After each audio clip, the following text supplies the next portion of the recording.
All right. Hello, my name is Devin. I am the worship team leader for this year, and I'm also part of Focus Leadership. And today I'm going to read to you Matthew 13, verses 24 through 30, which is the parable of the weeds.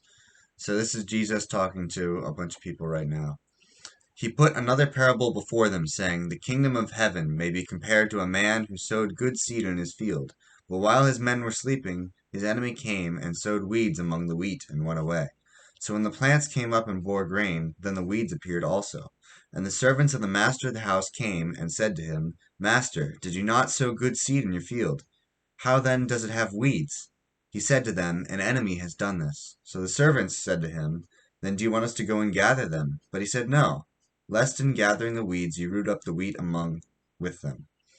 Let both grow together until the harvest, and at harvest time I will tell the reapers, gather the weeds first and bind them in bundles to be burned, but gather the wheat into my barn.'"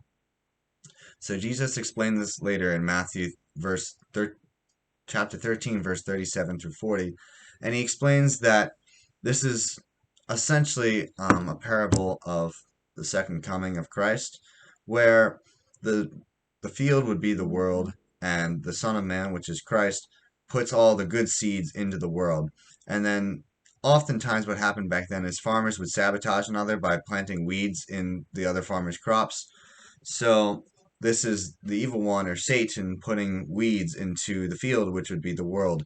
So this is just a mix of the good Christians and then the bad people that are sent by the Satan in the world, and we're all living together.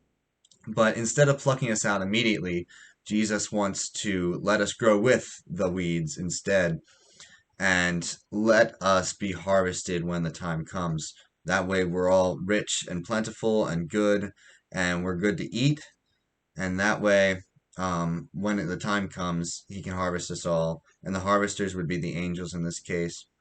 So that way, He can bundle up the weeds separately and throw them in the fire, in the pits of hell, and the good crops can be saved and taken into His barn, which would be representative of heaven. Anyway, that's all I have for today. So that was the parable of the weeds. It is talking about the second coming of Christ, how the good crops, us Christians, are taken to heaven, and the weeds are the bad people. We're supposed to live together in the world or the field until His time comes, and then He'll come back and He'll make sure we're all rich and plentiful and good to eat, and then save us. Yep.